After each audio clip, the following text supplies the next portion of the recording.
2050 কলকাতার বুকে দুর্গাপুজোয় ফিউচারিস্টিক কাজ এই প্রথম। বলা ভালো, বাংলা তথা ভারতবর্ষের বুকে এই প্রথমবার ফিউচারিস্টিক কাজ দর্শকদের জন্য তুলে ধরতে চলেছে সল্টলেক আইবি ব্লক। সেগুলো ধরো একটা অ্যাম্বুলেন্স পরিষেবা যেটা থাকছে সেটা দেখা যাবে, যেটা এয়ার অ্যাম্বুলেন্স তৈরি হতে পারে, বা এমন হতে পারে যে ওয়েদারের উপরে মানুষ বসবাস করছে। ধরো শীতকালে যেমন উত্তরে হাওয়া আসে, তো আমার মনে হচ্ছে যে আমার ফ্ল্যাটটা উত্তরে হাওয়া এখন বহন করবে না, তাহলে আমি এটা ঘুরে সাউথে নিয়ে নেবো, বা সাউথে যখন দক্ষিণে হাওয়া যখন ভালো লাগবে। কলকাতা দুর্গাপুজোয় দেখতে চলেছে বুলেট ট্রেন, যেটা কিন্তু আসল প্যান্ডেলে চলবে, এবং দেখতে চলেছে এয়ার অ্যাম্বুলেন্স, যেটা কিন্তু আসল আকাশে উঠবে। হ্যাঁ, কোনো রূপকথার গল্প নয়, এটা কিন্তু সত্যি হতে চলেছে। কোথায় হচ্ছে দেখতে হলে ভিডিওতে চোখ রাখো। তো আমি কিন্তু আজকে চলে এসেছি সল্টলেক আইবি ব্লকে দুর্গাপুজোর গ্রাউন্ডের একদম সামনে, যেখানে কিন্তু জোর কদমে মণ্ডপ তৈরির কাজ কিন্তু চলছে। আমি তোমাদের দেখানোর চেষ্টা করছি যে মণ্ডপ তৈরির যে কাজ তা কতটা এগিয়েছে। আমি কিন্তু প্যান্ডেলে যাচ্ছি, আমি গেট দিয়ে এন্ট্রি করছি। এই তাদের গ্রাউন্ড, এই গ্রাউন্ডের মধ্যেই কিন্তু দুর্গাপূজাটা হয়ে থাকে। সামনে কিন্তু দেখতে পাচ্ছ মণ্ডপ তৈরির যে কাজ তা কিন্তু অনেকটা এগিয়ে গেছে। বাঁশের যে স্ট্রাকচারের প্রাথমিক পর্যায়ের কাজ তা কিন্তু অনেকটা ধাপে উপরের দিকে উঠছে, এবং আশেপাশে কিন্তু অনেক লোহার স্ট্রাকচার ছড়িয়ে আছে এবং বাঁশও ছড়িয়ে আছে। লোহার স্ট্রাকচার গুলো দিয়ে কিন্তু মণ্ডপ তৈরির যে কাজ সেটা কিন্তু হবে। তো চলো আরো সামনের দিকে তুলে ধরার চেষ্টা করছি এগুলো তাদের উপস্থাপনায় কি রয়েছে, এবং কি আমি কথাটা বললাম কোনো রূপকথার গল্প নয়, আসল সেটা কি ব্যাপার রয়েছে সেটা আরো ডিটেলসে তোমাদের বলার চেষ্টা করছি। তো আমি কিন্তু এখন চলে এসেছি প্যান্ডেলের একদম সামনে।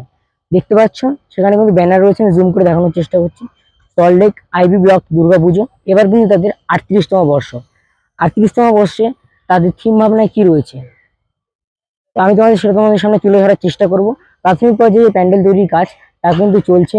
যে বাঁশের যে স্ট্রাকচারের কাজ তা কিন্তু প্রায় 40 ফুটের মতো উপরে উঠে গিয়েছে। এর উপরে কিন্তু এই লোহার স্ট্রাকচারের আয়রনের কাজ সেগুলো কিন্তু হবে। তো ভিডিও শুরুতেই তোমাদের যা বললাম, আমরা কিন্তু এখন দাঁড়িয়েছি 2024-এ। তো 2024-এ দাঁড়িয়ে আমাদের ফিউচারিস্টিক ইন্ডিয়া বা ফিউচারিস্টিক কলকাতাকে কেমন লাগবে সেই কিন্তু এবার তারা সল্টলেক আইবি ব্লকের পুজো কর্মকর্তা তাদের প্যান্ডেলে তুলে ধরতে চলেছে। অর্থাৎ তারা 2050-কে টার্গেটে রেখে এবারে তাদের থিমের যে নাম তারা কিন্তু রেখেছে 2050। অর্থাৎ আমি তোমাদের প্রথমে বললাম, এখানে আসলে কিন্তু প্যান্ডেলে তোমরা দেখতে পারবে যে বুলেট ট্রেন, কোনো রূপকথার গল্প না, আসল বুলেট ট্রেন কিন্তু প্যান্ডেলের মধ্যে চলবে, এবং কিন্তু যে এয়ার অ্যাম্বুলেন্স সেগুলো কিন্তু এই প্যান্ডেলের উপরে উঠবে। তো এত সুন্দর প্যান্ডেল দেখতে হলে কিন্তু তোমাদের দুর্গাপুজোর সময় একবারই সল্টলেক আইবি ব্লকের পুজো কিন্তু আসতেই হবে। চলছে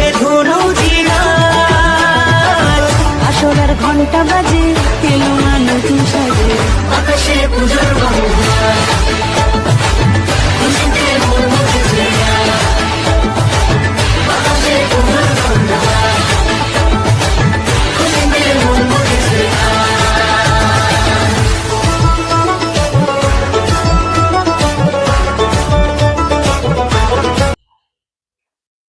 তো তোমরা কিন্তু দেখতেই পাচ্ছ, আমি কিন্তু মণ্ডপের একদম সামনের দিকে চলে এসেছি। মণ্ডপের যে প্রাথমিক পর্যায়ে বাঁশের কাজ তা কিন্তু অনেকটা এগিয়ে গেছে, প্রায় 40 ফুটের মতো কিন্তু প্রাথমিক পর্যায়ে বাঁশের কাজ সেটা কিন্তু উপরের দিকে উঠে গেছে।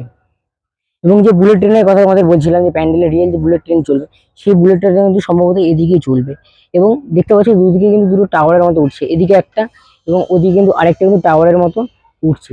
এই টাওয়ারের দুটো টাওয়ারের মধ্যে উপরেই দিয়ে কিন্তু যে এয়ার অ্যাম্বুলেন্স সেটা কিন্তু আসা যাওয়া করবে।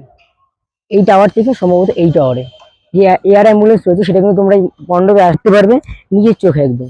আর যে সেটা কিন্তু সম্ভবত এদিকেই চলবে। তো প্যান্ডেলের ভিতরের দিকে কাজ কতটা এগিয়েছে তাও তোমাদের দেখানোর চেষ্টা করবো। অর্থাৎ তোমরা প্যান্ডেলের বাইরে থাকলে তোমরা বুঝতে পারবে তো 2050 সালে কেমন হতে চলেছে ফিউচারিস্টিক ইন্ডিয়া বা ফিউচারিস্টিক কলকাতা। এবং প্যান্ডেলের ভেতরে যখন প্রবেশ করবে তখন কিন্তু যে সাবিকানা ছোঁয়া সেটা কিন্তু তোমরা প্যান্ডেলের ভিতরে পাবে, যা আমি ক্লাব সূত্রে শিল্পীর থেকে জানতে পেরেছি। শিল্পীর কথা তোমাদের সামনে তুলে ধরবো, তাই আমি তোমাদের প্যান্ডেলের ভেতরে এগিয়ে যাচ্ছি, প্যান্ডেলের ভেতরে দেখানোর চেষ্টা করছি। মণ্ডপের ভেতরের দিকে কিন্তু এখন আমি চলে এসেছি। মণ্ডপের ভেতর দিকে দেখছো ফাইবারের যে শেড রয়েছে, সেই ফাইবারের শেডের উপর কিন্তু এখানে কাজ চলছে মণ্ডপের ভেতরে। খুব সুন্দরভাবে কিন্তু নিখুঁত ভাবে কিন্তু এখানে কাজ চলছে, দাদারা কিন্তু এখানে কাজ করছে। দাদা এগুলো কিসের কাজ হচ্ছে? ফাইবারের শেডের কাজ হচ্ছে। আচ্ছা, ফাইবারের উপর শেডের কাজ কিন্তু মণ্ডপের বাঁ প্রান্তে এবং ডান প্রান্তে কিন্তু দুদিকে দেখতে পারবে। এবং ভেতরে কিন্তু মণ্ডপটা পুরো অনেকটাই আলাদা, তোমরা আলাদা রূপে তোমরা দেখতে পারবে। ভেতরে আমি দিকে আসছি এবং ভেতরের দিকে আমরা দেখানোর চেষ্টা করছি। ভেতরটা কিন্তু তোমরা দেখতে পাচ্ছ, ভেতরটা কিন্তু পুরোপুরি আলাদাভাবে সেজে উঠছে। বাইরেটা তোমাদের যেমন দেখতে পারবে যে 2050-এ কেমন হতে চলেছে কলকাতা বা ইন্ডিয়া ফিউচারিস্টিক, ভেতরে কিন্তু আসলে তোমরা পুরোটাই পাল্টে যাবে। সাবেকিয়ানা ছোঁয়া সেটা কিন্তু তোমরা ভেতরে আসলে পাবে। উপরে কিন্তু এটা ঝাড়বাতি টাইপের করা হচ্ছে, ওখানে কিন্তু যে মূল ঝাড়বাতিটা সেখানে কিন্তু থাকবে। পুরো ভেতরে কিন্তু ফাইবারের শেডের কাজ কিন্তু এখানে রয়েছে, গোল্ডেন কালারের যে ফাইবারের শেড সেই কাজ, সেগুলো কিন্তু কাজ করছে। আমি জুম করে দেখানোর চেষ্টা করছি তোমাদেরকে।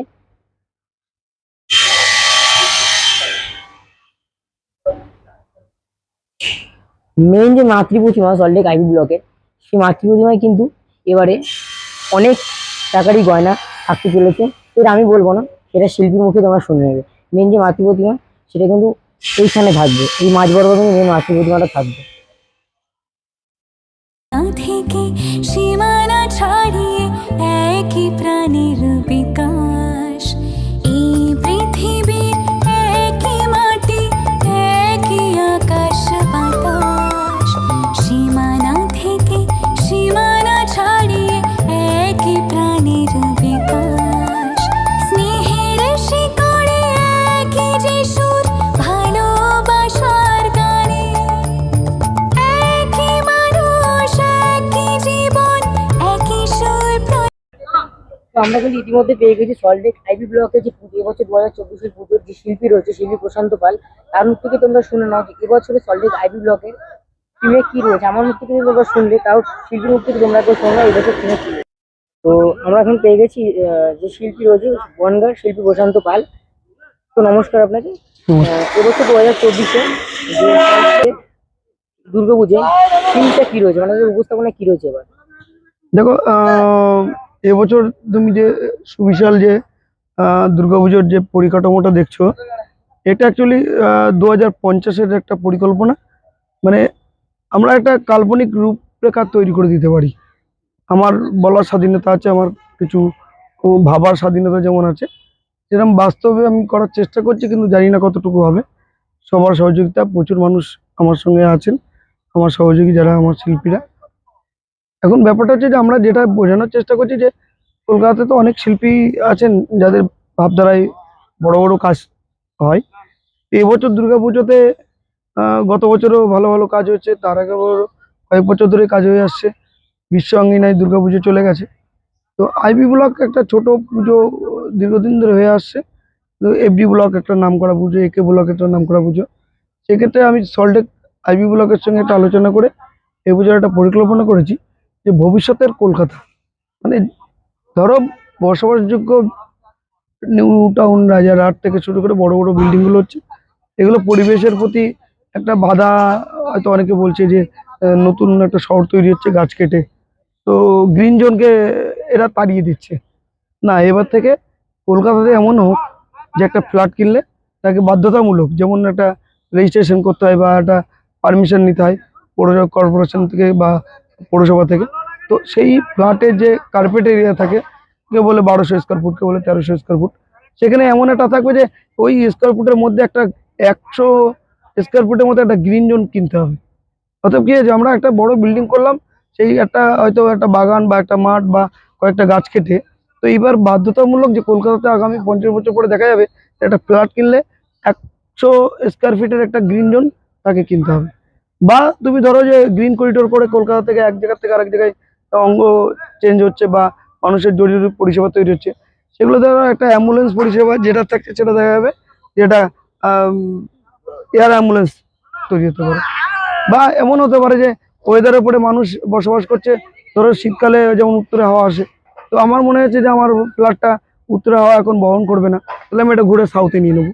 বা সাউথে যখন দক্ষিণে হাওয়া যখন ভালো লাগবে, সেটা আমি মুভমেন্ট করে আমি দক্ষিণে নিয়ে নেবো। মানে পরিবেশের সঙ্গে বন্ধুত্বপূর্ণ সম্পর্ক রেখে আগামী 50 বছরে গিয়ে কলকাতা কেমন হতে পারে বা একটা রূপরেখা কেমন হতে পারে। এই বুলেট ট্রেন কলকাতাতে অনেক বাড়ি, অনেক জমিতে বাধা পড়ে ভালো ভালো পরিকল্পনাতে, সেগুলো না পড়ে মানুষকে একটা সচেতন বার্তা এখান থেকে দেওয়া হবে যে আগামী 50, আরো 20-25 বছর, 30 বছর পরে কলকাতার একটা রূপরেখা তৈরি হয়ে যাবে, যে আধুনিকীকরণ এর সঙ্গে সঙ্গে মানুষের শারীরিক পরিবেশ এবং দায়বদ্ধতা তিনটেই জড়িয়ে থাকবে। সেটাই আমরা বলছি যে কলকাতার ভবিষ্যৎ মানে 2050 মানে 2050-এ কলকাতা বা ফিউচারিস্টিক ইন্ডিয়া বা কলকাতা কেমন হতে চলেছে আপনারা এই প্যান্ডেলের প্যান্ডেলের মধ্যে মাধ্যমে সেটা সেটা দেখতে দেখতে হবে।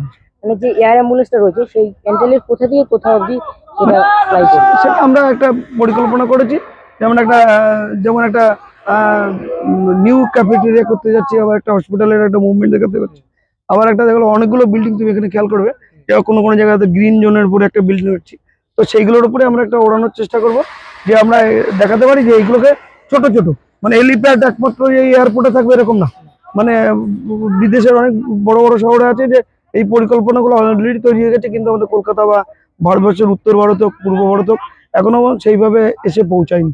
তো সেই জায়গাটাই আমরা এবার দেখানোর চেষ্টা করছি।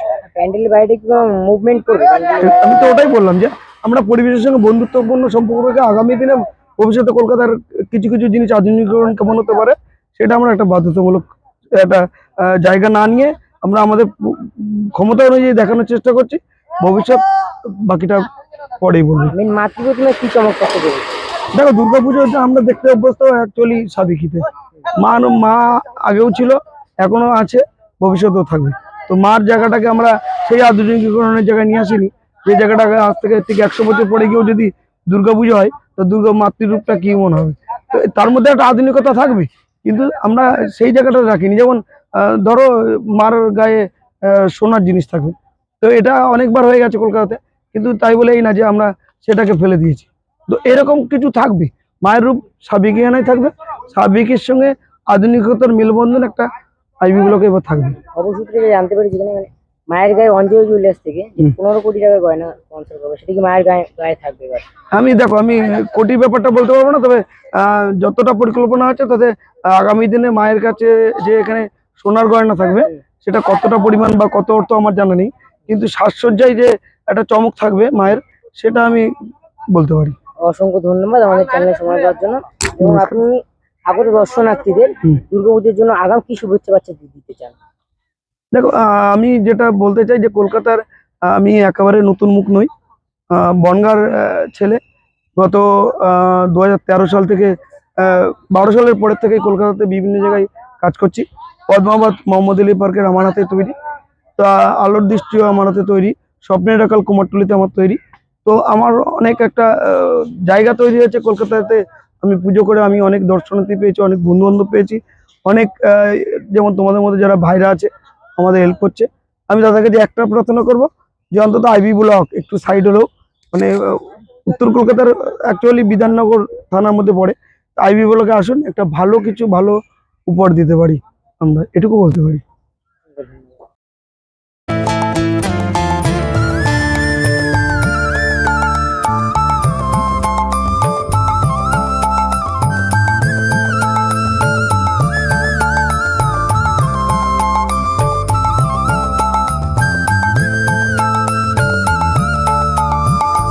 সব দেশি যে সবারই আরও একটা কথা তোমাদের বলে রাখি, তোমরা যারা যারা এখানে আসতে চাও তাদের জন্য বলে রাখি, তোমরা কিন্তু এখানে যে রুটটা সব থেকে সহজভাবে আসতে পারবে, তোমরা কিন্তু বিধাননগর নেমে বিধাননগর থেকে যে সল্টলেক স্টেডিয়ামের অটোগুলো পাওয়া যায়, সেই অটো করে সল্টলেক স্টেডিয়ামে 2 নম্বর গেটে নেমে সেই 2 নম্বর গেট থেকে কিন্তু একদম পায়ে হাঁটা 10 মিনিট পথে কিন্তু সল্টলেক এই আইবি ব্লকের পুজো মণ্ডপে তোমরা পৌঁছে যাবে। যদি তোমরা আরেকটা রুটে আসো, হচ্ছে শিয়ালদা থেকে যে নতুন শিয়ালদা থেকে যে মেট্রোটা চলে, এই শিয়ালদা মেট্রো করে ঠিক স্টেডিয়ামে নেমে সল্টলেক স্টেডিয়ামে নেমে একই রুটে তোমরা কিন্তু এখানে চলে আসতে পারবে।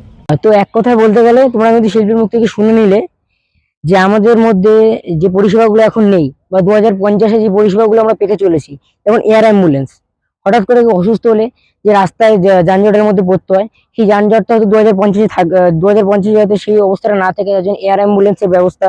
এবং যে বুলেট ট্রেন, সেই বুলেট ট্রেন এয়ার মণ্ডপে দেখতে পারবে, যেটা আমি প্রথমে বলছিলাম হয়তো শুনতে হলে রূপকথার গল্পের মতো হতে পারে, কিন্তু না, রূপকথার গল্প না, এটা কিন্তু এবার সত্যি সল্টলেক আইবি ব্লকের পুজোয় কিন্তু তোমরা দেখতে পারবে। আমি প্রথমে যা বলে দিলাম, এয়ার অ্যাম্বুলেন্স কিন্তু এখানে চলমান অবস্থা মানে ফ্লাইং অবস্থা তোমরা দেখতে পারবে, এবং বুলেট ট্রেন কিন্তু সেটা তোমরা মণ্ডপের ভেতরে দেখতে পাবে। আর এই বাইরের মণ্ডপটা তোমরা দেখতে পাচ্ছ, বাইরের পুরো মণ্ডপটাই কিন্তু মুভমেন্ট করবে, যা শিল্পী বললো উত্তরের হাওয়া যখন আমাদের বাড়িতে ফ্ল্যাটে আসবে তখন আমরা যদি চাই সেটা দক্ষিণের দিকে মুভমেন্ট করিয়ে নিতে, সেটা কিন্তু পারবো। সেইভাবেই এই মণ্ডপটাও বাইরেটাও কিন্তু পুরো মুভমেন্ট করবে। তো আজকের এখানে শেষ করলাম। ভিডিওটি ভালো লাগে থাকলে লাইক করবে, কমেন্ট করবে এবং বন্ধুদের মধ্যে শেয়ার করতে কিন্তু একদমই ভুলবে না। এরকম আরো নতুন নতুন পুজোর ভিডিও কিন্তু আমার চ্যানেলে আসতে থাকবে। এই সপ্তাহে কিন্তু আরো বিশেষ বিশেষ নতুন আকর্ষণীয় ভিডিও কিন্তু চ্যানেলে আসবে। তো চ্যানেল অবশ্যই চোখ রাখবো। আজকের মতো টাটা।